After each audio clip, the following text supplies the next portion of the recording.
Hello and welcome to the Nicole Mason Show, where we bring to the platform movers and shakers, women who are trailblazers, women who have taken trials, turned them into triumphs, setbacks, turned them into steps to soar and succeed. And let me tell you, this awesome woman that I am bringing today on the Nicole Mason Show is just full of fabulosity, fabulousness, and all kinds of areas. And so let me just read a little bit of her bio. And this is just a short snippet because her accomplishments are extensive. But let me read it. Denise Joy Hart, and every time I say joy, I feel the joy in my heart, is a multi-passionate designer, veteran speaker, entrepreneur, and educator. She's the creator of the Furaha method of joyful design, creating a custom on a budget space every time. In her former role as sales coordinator for Motivating the Masses with Lisa Nichols via in-person, remote, and virtual learning, Denise taught and trained thousands upon thousands of entrepreneurs to up-level their sales and to speak powerfully from any platform. Check out her design shows on YouTube, where she shares creatively curated room designs that become a destination homeowners truly love. Trust me, it's not just a makeover. It transforms your life is the motto. And you can visit her website at furahamethod.com. And we'll have that on our social media platform so that you know exactly where to find her. But let's jump right into this conversation. Yay. Welcome to the Nicole Mason Show. Oh, girl, thank you so much for having me, man. It's just I'm so happy to be back in your presence and in your space. I love your energy. I love your show formats. I just want to jump in and say real quick, furaha, think of it as like, aha, furaha is Swahili for joyful. Oh, wow. I love that. Furaha. And so you have to say it with a certain kind of, furaha. Yeah, okay. I got it. Furaha. And you got to put a little sassiness and swag on it. Right. Furaha. Okay, I got it. Yes. And so since we're starting with that, tell us about this wonderful whole new space, this whole new brand, this whole new just all of, but it really is an extension of who you are, and I love it. So talk about your thought process and shifting gears, because this is really powerful, particularly during this time where people are thinking about pivoting and shifting into what's really in their hearts to do, what's really purposeful. So talk about that process. You laid it out. So, my core word is really transformation. That's a core to my mission and anointing and calling on the planet. So really, whatever I touch, whatever comes forth through me is about transformation. So whether it's being on the stage alongside Lisa Nichols, Steve Harvey, transformation. Whether it's an educator, Howard University, transformation. Whether it's rooms, transformation. So what happened was, when the pandemic jumped off and everybody was shell-shocked, I was on, in the beginning, they said, everybody go out and walk and move, don't get stuck inside. I was doing a morning walk, Nicole, and the Spirit of the Lord said, if you had to be taken out by COVID, what would you regret? And instantly that I did not fully pursue interior design, because I had been doing it for free for years. I mean, for free. Somebody said they was moving into a new house. I'd be like, you want me to come help you set it up? And people got used to it. Or when people were moving, they would contact me to help them purge everything and select the pieces that were going to. I did it so effortlessly and flawlessly, because a lot of people don't know, when I actually first went to college, I studied visual art. So I'm a painter, really since a young child. So space planning, visual space, color coordination, harmony of pattern. I learned all of that as a college, a high school student, and even partly in college. So that night when I left my walk, I came back to my house that night and I got a piece of paper out and I said, tell me the vision. And I just called forth my second core value or core principle that I live by is listen, obey, prosper. Now that means you got to speak to somebody to listen, right? You need to be able to hear something. So I went before in communion with my higher power and said, tell me the vision. And the first thing I heard was, just start doing little videos around your house. You always tinkering and doing something. So I ordered, Amazon, everybody was ordering from Amazon, right? In the pandemic. I ordered my little tripod and all that stuff. And I had to just get used to it because it was totally foreign. But once I got going, ideas, like any situation, more ideas start to flood and you kind of get overwhelmed. And I had to start writing down, all right, I know this is what I'm going to do in this part. I can't see the whole thing, which is fine. That's how it goes. And so it began to unfold that I was going to actually full on open my boutique interior design firm. Wow. There's so many lessons there. So the first thing is to be intentional about getting the instruction from your higher power, God, universe, whatever meets your palate, right? That's the first thing that I hear. And then secondly, when you get the response back that you are seeking, do something. And so in this instance, you started to write it down and then following just step by step with an action plan. And when we think about pivoting, that really is a wonderful way to do it. Be intentional about seeking out what is your purpose. Because when I think about you and how you have come around full circle, seemingly, if you started out in high school with this and then coming back full circle, and boy, has your journey been powerful. And you have been able to be in some places and spaces that some people may never get the opportunity to be in those kinds of spaces and places.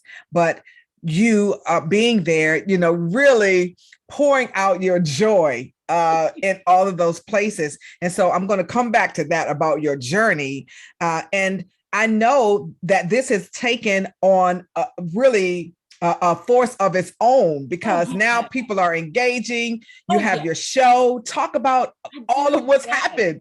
So it was so organic and so fluid. You know how they say, I'm not really sort of looking for any clients. Really, people are sort of constantly approaching me, hitting me up in social media, referrals, texting me. I mean, it's a good problem to have. But they say when you are fully committed and walking purposefully in the calling that you have in this season of your life, there's another lesson. In this season of your life, when you will commit and be in that full alignment, the providence, right, or the universe, God will open up and begin to move those things in toward you. And so I got the idea because I felt, YouTube was brand new to me, but I knew that was going to be one of my spaces. So I said, I'll do this show. I'll make a show because I wanted to have stuff that wasn't just my house that I was shooting. So I opened up a show. My first show was DIY duo redesign. Me and a homeowner come together in a single weekend and transform a space. I mean, literally transform it, soup to nuts, the whole nine. So that was a great concept. So it was a hook to that. So I've done season 1, I've done season 2. I'm going to shoot season 3 this year. And then I said, I want to have something that's a little more sort of like what we're doing, conversational, where we're just vibing. So I conceived my second show, Design Love. That's tips, inspiration, ideas for folks who love interior design. It's actually going to be a lot of fun because I'm a funny person. I like to kind of joke. So I'm going to have a couple of characters in this show. Oh, wow. Right? You got to show up to see who they are. Yes. And so we're just going to have a good time. I really want interior, the thought of doing something accessible. Because sometimes people think, oh, that's a little above my price point, right? Hence, custom on a budget. The budget can be anything, but I believe anybody can have a custom personalized element in their space that they love. So that show is going to launch in March. And we're just going to have a ton of fun. Let me tell you, I'm so excited because I know it's going to be awesome because you are putting your stamp on it. And so I know when I started watching you as it related to the interior design, you started out with your one home, and then the next thing you have purchased some other investment properties, and you're like up to 3 or 4, it's like you just took off with it. Well, I actually don't have investment properties. I thought I'd never be a homeowner. Sort of my origin story, as we say in the industry, is, I grew up really pretty poor. I lived in 13 different homes from the time I was born till I was 17. No, we were not in the Army. We just always was outrunning that eviction notice. And but that interesting journey taught me how to set up a space quick, right? And enjoy it, because I know how long it was going to be there. So that learned skill set taught me that. But I also thought I kind of had that stamp of the poverty that we were in. I thought I'd never own a home. How could I afford something like that? How could I ever do X, Y, and Z? But that's another story about how I got my first house. It's so fascinating. It's totally, I call that a God moment. And when I went to sell it was another God moment, but use that equity to buy my next house. So I've been able to do that. So I do have some investment properties on the horizon coming up, which I'm super excited about. You already speaking what's on my vision board. So thank you.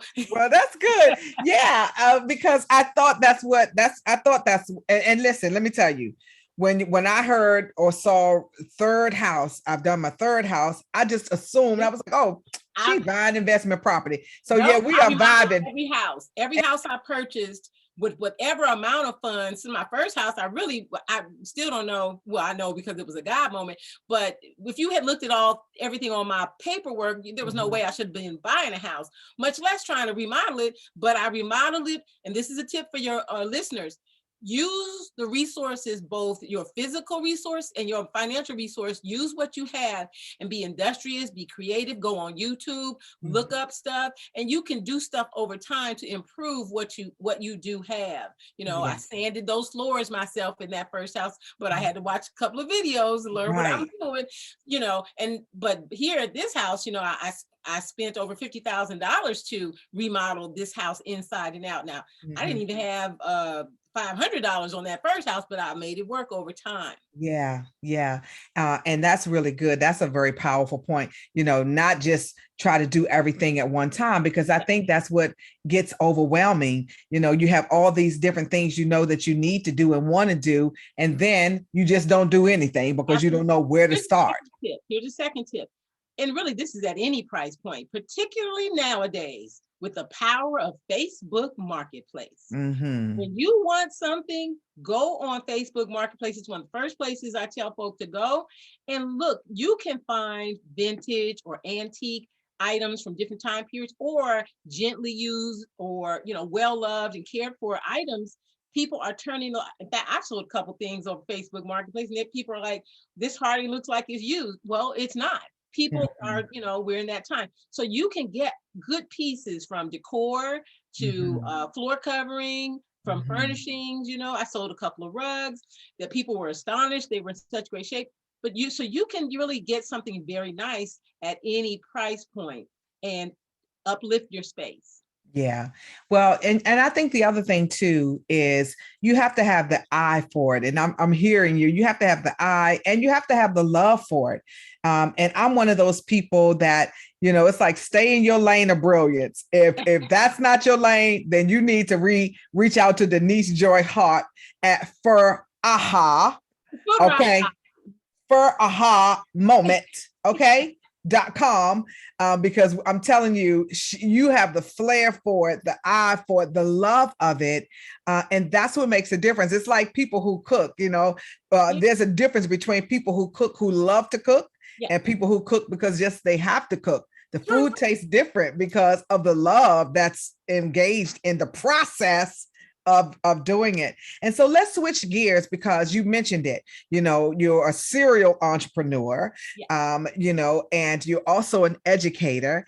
And so I know that you're at the beloved HU, the Mecca, and talk about your tenure there and just some of what you are teaching, because you have, impacted so many lives Thank by you so being much in. for asking about that. You know, I'm a 21-year career at Howard University. And as I said at the top of our conversation, transformation is one of my core values. It's a guiding value, a guiding principle in my life's purpose. And so I consider what I do at Howard University transformational work.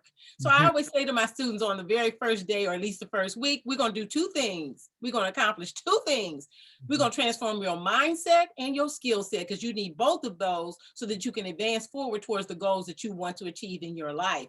And when we cross, I say this also, when we cross that threshold of the classroom, that seal of the door, everything that doesn't need to be in this space, leave it out there, because we can go on this powerful journey. We've got 70 minutes.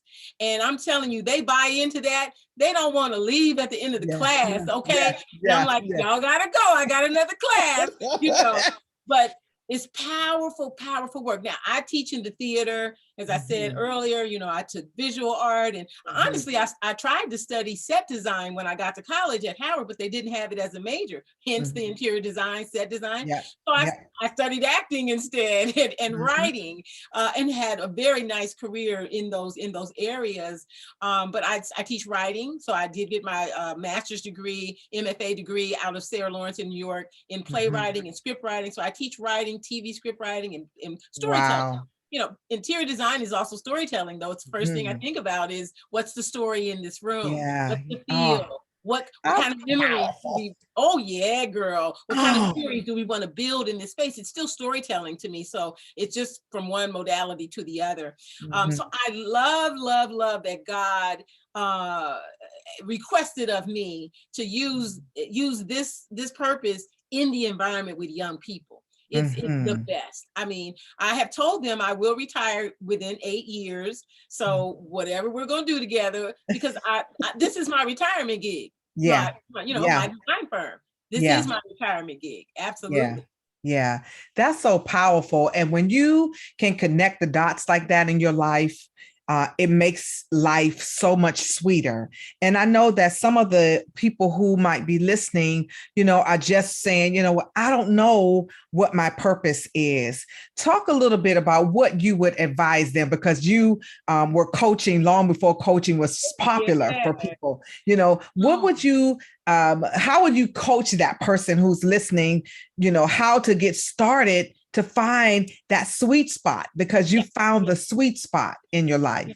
So I look at purpose as really, for most people, if not all people, purpose is other people centered. It's other people centered. So when you look at your own life, what do you find yourself doing for other people that is just so effortless, and you kind of get jazzed up, and your ears perk up and your heart flutters, like, oh, y'all are going to do what? Well, do you need any help, or can I join you? That is really your purpose calling you forth, is getting you to pay closer attention. It's putting that energy in front of you that it opens you up like a flower, a blossoming flower. And so to pay attention to that. Now, everyone's purpose doesn't necessarily have to be monetized or become an entrepreneurial endeavor or a business. It's a whole different machine or mechanism. So you might already be doing things connected to your purpose. You just haven't acknowledged and honored that you are doing so. Pay attention to what your heart is telling you.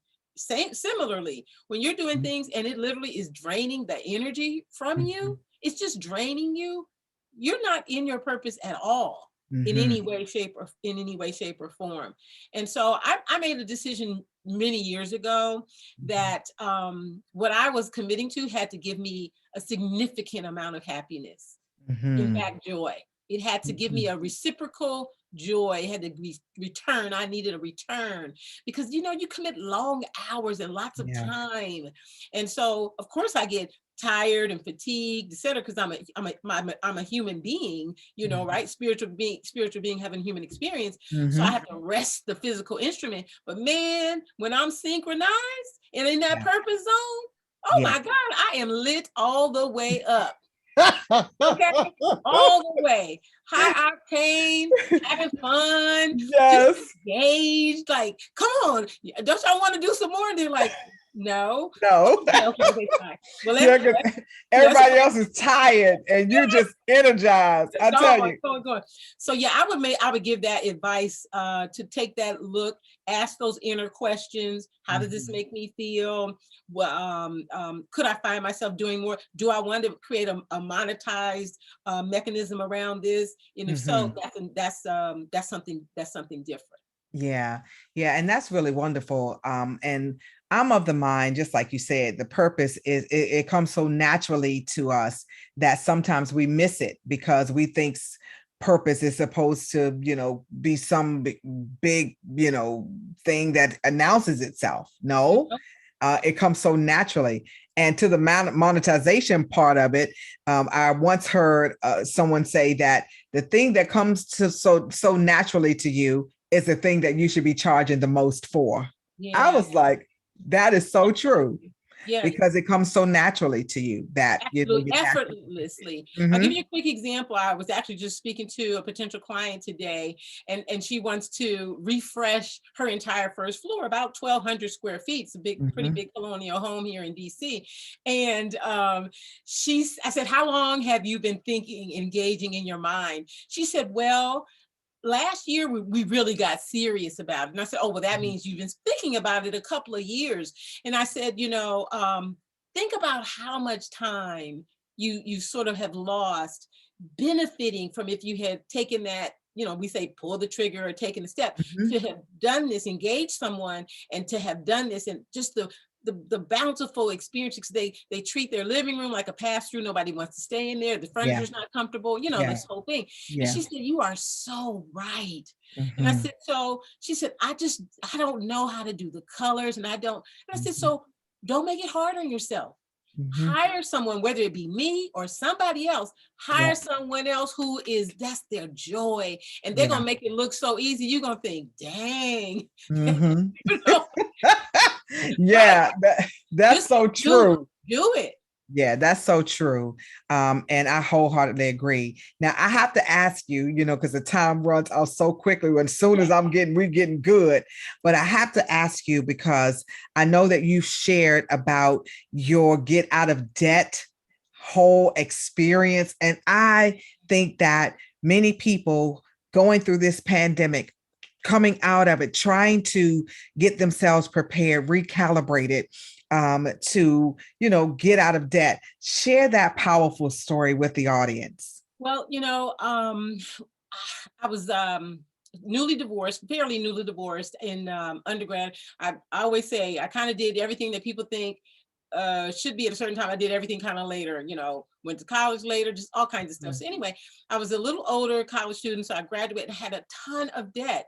And I was just, I had this poverty background, and I still wasn't really out of my poverty mindset. I was still like, this is murky water here. I'm doing stuff I thought was impossible. So I had over $80,000 worth of school debt, student loan debt. And I mean, I was so overwhelmed. And this is to the first house story, actually. I had graduated from my graduate program because I had the opportunity to go to graduate school. And I was in one of my meditation sessions, and I heard you're going to buy a house. And I thought, I laughed. How? I have no money. I have like terrible credit.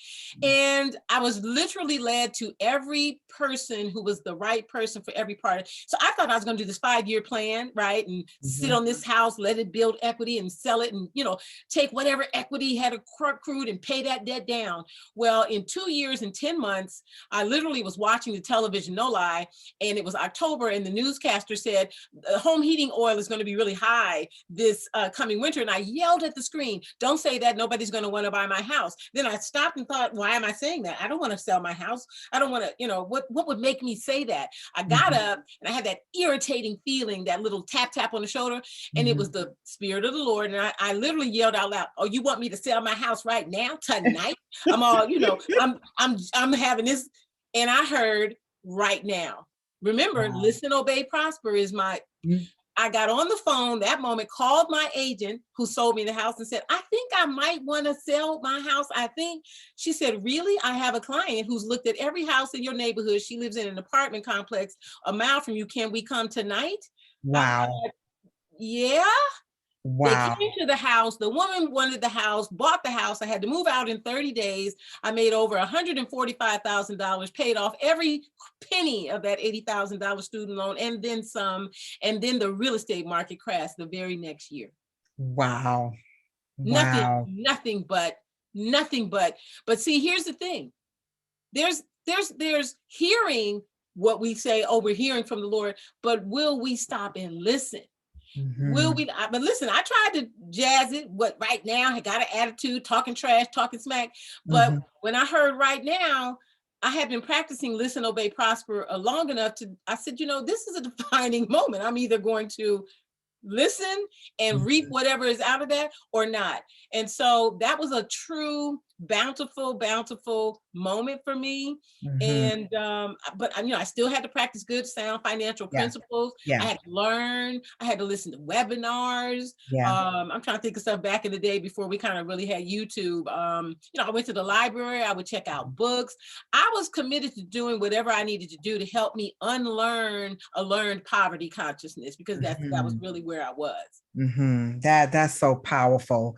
And I love that. Listen, obey, prosper. Yes. And when we listen, then we obey. We must follow that up with what we hear so that we can experience the supernatural, because that, when stuff happens like that, it is no way that you can explain that other than something supernatural. It's no way. For it to just happen that way. I'm not even interested in debating. There's no debate. I don't really, doesn't matter. Exactly. But I say that for just for the person that might be listening is, like, oh, really? That's fine, and that's perfectly fine. So interesting. I'm glad you bring this up. I'll say this real quick.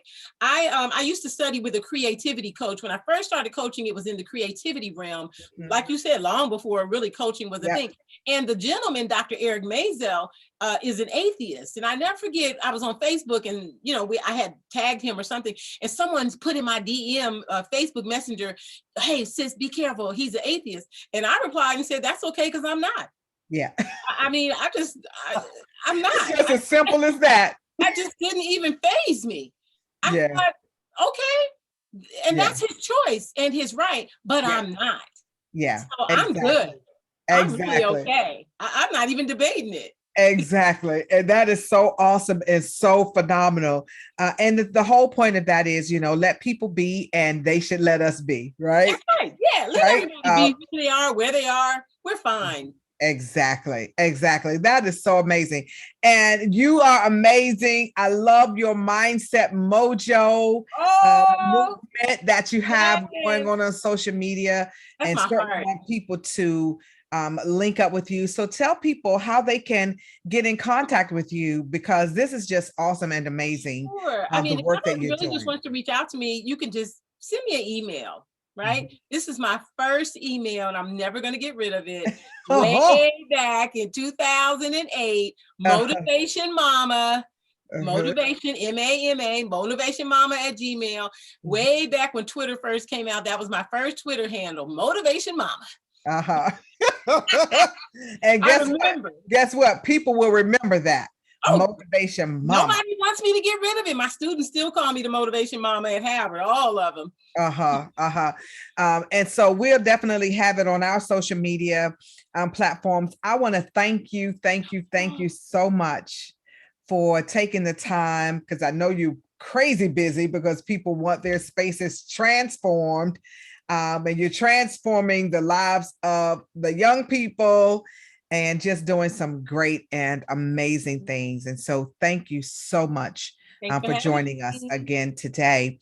And thank you all for listening to another powerful episode of the Nicole Mason Show. You can follow me across social media at Nicole S. Mason, ESQ, website NicoleSMason.com, and be sure to join our Facebook group, Confidence Champions, where we are helping people to be confidently serving those that they've been called to serve in their call and to show up confidently in their career. Have a great day and join us again for the next episode of the Nicole Mason Show. Have a great day.